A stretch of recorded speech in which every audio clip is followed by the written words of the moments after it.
Tidak semua orang mengalami dampak resesi ekonomi yang sama. Ada yang bangkrut, ada juga yang mengubah ini menjadi sebuah peluang.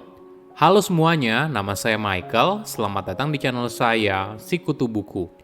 Kali ini saya akan bahas soal resesi ekonomi dan apa yang harus kita lakukan. Beberapa waktu belakangan, kamu pasti sudah berkali-kali mendengar kata resesi. Entah itu di media massa atau di media sosial. Dunia saat ini memang tidak baik-baik saja. Amerika Serikat yang merupakan negara adidaya saat ini sedang mengalami inflasi yang tinggi dan berpotensi akan jatuh pada resesi. Walaupun saat ini belum begitu terasa, kita perlu bersiap untuk menghadapi kemungkinan apapun yang terjadi di masa depan. Mungkin istilahnya winter is coming. Sebelum kita mulai, buat kalian yang mau support channel ini agar terus berkarya, caranya gampang banget. Kalian cukup klik subscribe dan nyalakan loncengnya. Dukungan kalian membantu banget supaya kita bisa rutin posting dan bersama-sama belajar di channel ini. Dunia tidak sedang baik-baik saja. Perang Rusia dan Ukraina masih terus berlanjut. Amerika Serikat mengalami inflasi yang tinggi dan berpotensi menuju resesi. Beberapa waktu lalu, Menteri Keuangan Sri Mulyani memperkirakan krisis keuangan juga akan melanda beberapa negara dalam waktu dekat. Apa sih dampaknya buat kita? Resesi biasanya ditandai dengan tingkat pengangguran yang tinggi, gaji yang tidak naik, ataupun kalau naik itu sedikit sekali, pasar saham atau produk investasi lain yang anjlok.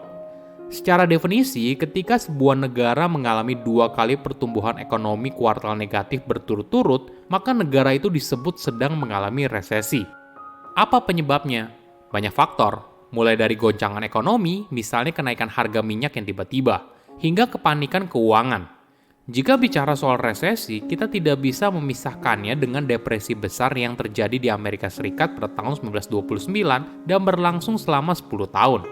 Nama depresi besar muncul karena Amerika mengalami 2 kali resesi terburuk sepanjang sejarah berturut-turut, satu demi satu. Banyak ahli ekonomi masa itu kesulitan menjelaskan fenomena yang sedang mereka alami. Hingga ada seorang ekonom bernama John Maynard Keynes yang punya teori yang menarik.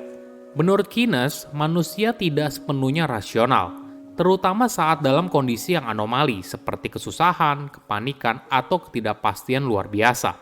Kita seringkali membuat keputusan finansial berdasarkan sesuatu yang disebut sebagai animal spirit atau roh hewan. Hal ini berkaitan dengan perasaan, emosi, kepercayaan, dan sebagainya. Ketika banyak orang punya pemikiran yang pesimis atas masa depan ekonomi, maka hal ini akan mempengaruhi keputusan investasi. Mereka bisa saja menjual investasi yang mereka miliki sekarang, lalu mendorong penurunan pasar lebih dalam lagi. Bahkan ketika secara fundamental pasar itu masih kuat. Sama halnya ketika investor terlalu percaya diri. Mereka membeli produk investasi secara besar-besaran, padahal produk tersebut tidak punya nilai intrinsik yang kuat. Ketika terjadi resesi ekonomi, tidak semua orang punya nasib yang sama. Sebuah riset mencari tahu efek beberapa kali resesi pada berbagai perusahaan publik. 17% dari 4.700 perusahaan mengalami kinerja yang buruk. Ada yang bangkrut, kembali menjadi perusahaan private, atau diakuisisi oleh perusahaan lain. Namun yang menarik, 9% dari total perusahaan tersebut tidak hanya bangkit dalam waktu 3 tahun, tapi bisa mengalahkan kompetitornya minimal 10% dalam hal penjualan dan pertumbuhan keuntungan.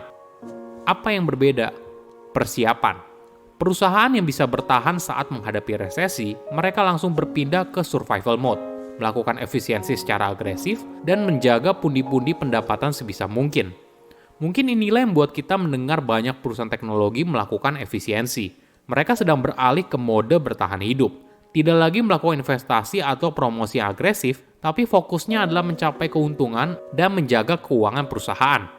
Perlu diingat, aturan penting saat terjadi krisis adalah jangan sampai kehabisan uang. Jika perusahaan sampai kehabisan uang, maka semuanya akan habis. Tapi kenapa ada perusahaan yang justru melakukan ekspansi, padahal industrinya sedang terdampak resesi? Mungkin karena perusahaan itu baru saja mendapatkan pendanaan. Ini yang terjadi pada Amazon sebelum terjadi dot-com bubble di Amerika Serikat pada akhir tahun 1990-an. Amazon berhasil mendapatkan pendanaan dan bisa berekspansi dengan meluncurkan Amazon Marketplace, platform untuk penjual pihak ketiga di tahun yang sama. Bagaimana dengan kita, masyarakat biasa? Bagaimana caranya agar kita bisa bertahan dalam menghadapi resesi ekonomi dunia? Saya rasa kita harus mulai bersiap. Banyak negara dan bahkan pemerintah Indonesia sendiri sudah memberikan sinyal adanya resesi ekonomi dunia. Pertama, punya dana darurat. Jika kamu belum punya, mulai dari sekarang sisihkan sebagian dari penghasilan untuk dana darurat. Jumlahnya bisa bervariasi, bisa 3 bulan, 6 bulan, atau bahkan 1 tahun biaya pengeluaran bulanan. Yang paling penting, dana darurat ini sifatnya harus liquid. Artinya bisa kita gunakan kapan saja kita mau. Tidak ada yang tahu ke depannya bagaimana, misalnya tiba-tiba saja kita di PHK atau bisnis kita bangkrut. Tapi kita masih bisa bertahan dengan dana darurat yang kita miliki. Kedua, mulailah berhemat. Jika kamu terbiasa hidup sederhana, maka kemungkinan besar kamu tidak akan mengalami kesulitan saat ekonomi semakin berat, harga barang naik, dan sebagainya. Jangan besar pasak daripada tiang. Apabila ada cicilan yang sifatnya bukan kebutuhan primer, selagi bisa ditunda, maka ditunda dulu. Ketika ekonomi membaik, maka mungkin kamu bisa membelinya. Sebisa mungkin jangan menambah cicilan, apalagi yang sifatnya konsumtif. Ketiga, punya sumber pendapatan yang lain. Mayoritas orang mungkin terbiasa dengan satu sumber pemasukan, entah dari satu bisnis atau bekerja sebagai karyawan.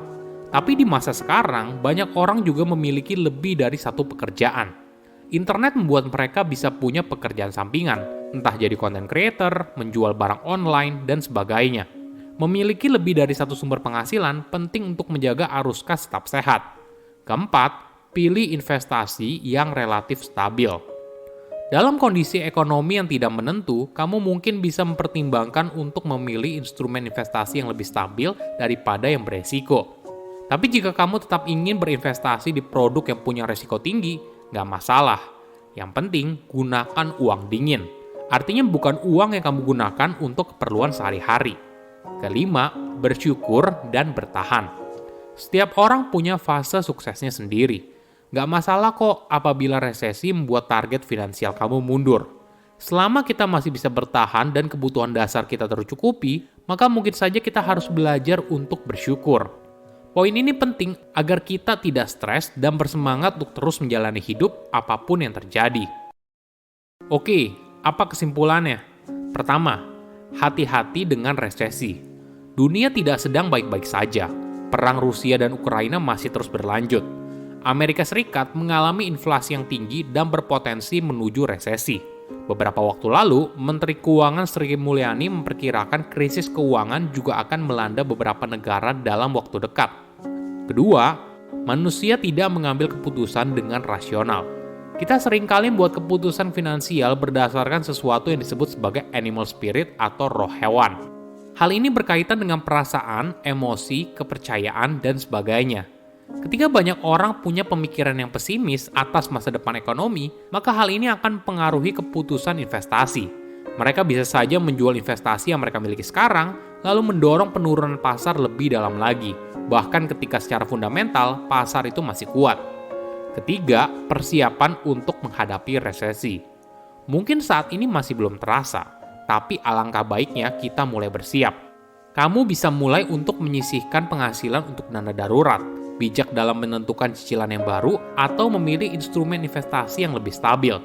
Silakan komen di kolom komentar pelajaran apa yang kalian dapat ketika tahu informasi ini. Selain itu, komen juga mau tahu informasi apa lagi yang saya review di video berikutnya. Saya undur diri, jangan lupa subscribe channel YouTube Sikutu Buku. Bye-bye.